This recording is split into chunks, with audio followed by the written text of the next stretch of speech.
Ketika hari mulai pagi, persiapan pertandingan mulai dilakukan. Panggung sudah dihias atas saran Trugoli. Dia pun berkeyakinan penuh akan menang. Penonton mulai berdatangan, pedagang-pedagang mulai berdagang lagi, dan taruhan pun mulai dilakukan. Trugoli sudah ada di panggung sejak pagi. Dia mempersiapkan orang untuk bertaruh atas dirinya. Dan memang, orang banyak bertaruh atas dirinya.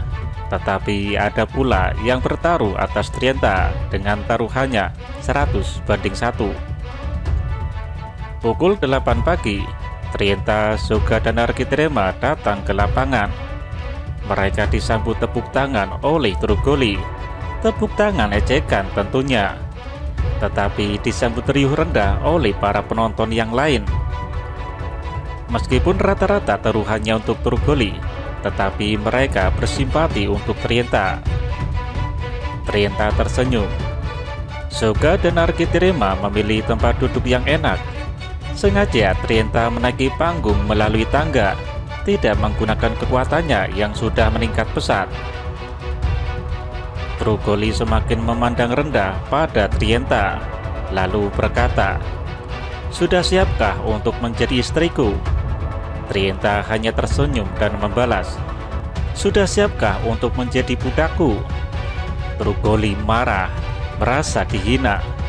Memang selama ini ia diperlakukan seperti budak oleh bangsanya. "Bersiaplah," seru Trugoli. Trugoli menyerangnya dengan gerakan-gerakan silat yang dia kuasai. Trienta melihat gerakan Trugoli sangat lamban dan lemah. Dengan beberapa kali egosan saja, semua gerakan dan serangan Trugoli dimentahkan dengan mudah. Bahkan di suatu kesempatan, ia melayangkan tamparan ringan ke arah kening Trugoli yang menjadi semaput dan kehilangan keseimbangan. Penonton tertawa melihat ekspresi Trugoli yang aneh. Matanya tidak juling ke tengah, tetapi ke samping. Kakinya membentuk huruf X. Ia bergoyang-goyang tidak tentu arah. Alangkah marahnya Trugoli. Ia merasa sangat terhina dan mulai mengeluarkan ajian Bruja. Hanya sekarang, ajian tersebut tidak dikerahkan ke semua arah. Hanya satu arah saja, yaitu ke Trienta. "Terimalah ajian Bruja." Dia menembakkan ajian tersebut ke arah Trienta. Trienta masih ragu-ragu untuk menerima langsung kekuatan ajian Bruja. Ia teringat korban-korban kemarin. Dia mengegoskan ke samping, sambil mencoba menahan dengan tangannya yang sudah dilapisi antruma. Terbukti, antruma mampu menahan ajian Bruja. Trienta tidak terpengaruh sama sekali. Bahkan energi yang dipancarkan Trugoli terpental ke atas. Trugoli penasaran, ditingkatkannya kekuatan alatnya sehingga mencapai 50%. Ia kembali menembakkan kepada Trienta sambil berteriak, "Terimalah!" Sebuah bulatan energi yang besar melesat ke arah Trienta. Kepercayaan diri Trienta sudah naik 100%. Dia memasang kuda-kuda, lalu mengerahkan tenaganya dan disalurkannya ke arah dada yang merupakan sasaran dari gelombang atau pula energi tersebut. Terjadi benturan antara antruma yang disaluri energi dengan Bruja. Terdengar ledakan yang dahsyat. Panggung menjadi roboh, hancur berantakan. Para penonton panik. Tetapi karena rata-rata penonton pun adalah ahli-ahli silat, mereka semua bisa menyelamatkan diri. Yang kasihan adalah para pedagang. Dagangan mereka hancur semua.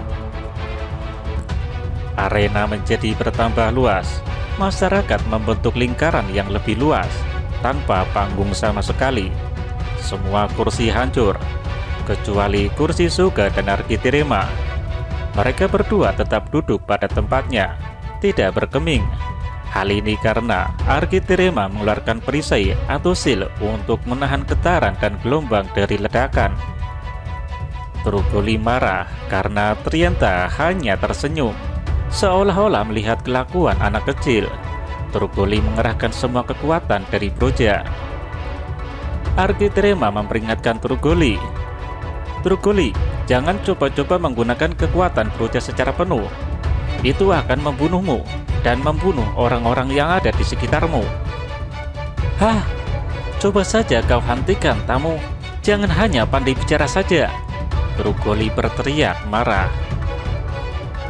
Menurut perkiraan Architrema, apabila Trugoli menggunakan kekuatan Broja secara keseluruhan, maka akan terjadi pemusnahan massal. Sudah waktunya dia bertindak. Ketika Trugoli men-setting kekuatan Broja sampai maksimal, Architrema bergerak cepat melepaskan Broja itu dari pinggang Trugoli yang tidak mampu menghindar atau melihat gerakan Architrema, dan dengan kekuatannya pula dia meremas Broja sampai hancur serta meredam radiasi sampai benar-benar hilang. Dan itu dilakukan hanya dalam hitungan detik. Trugoli terlambat menyadari Broja tersebut sudah hilang dari pinggangnya. Ketika dia menekan pinggangnya keras-keras, yang keluar adalah gas. Kembali ia menjadi tertawaan penonton. Dia marah sekali pada Architrema. Trugoli menyerang Architrema secara membabi buta. Architrema tidak menghindar. Ia hanya membentuk perisai tenaga dengan jarak 1 meter. Semua serangan dan pukulan dari Trugoli tidak mengenai dirinya. Sadarilah Trugoli, bahwa kekuatanmu itu sangat baik digunakan sebagai pandai besi. Tidak perlu dipergunakan untuk hal-hal lain. Sudahlah Trugoli, hentikan seranganmu itu. Itu hanya akan membuatmu malu saja, kata Architrema. Trugoli malu, ia lari dari tempatnya. Setelah agak jauh, ia berteriak, "Aku akan kembali lagi dengan kekuatan yang lebih besar. Tunggulah, Trienta." Semua penonton bersorak-sorai. Yang paling bersemangat adalah para pemenang taruhan.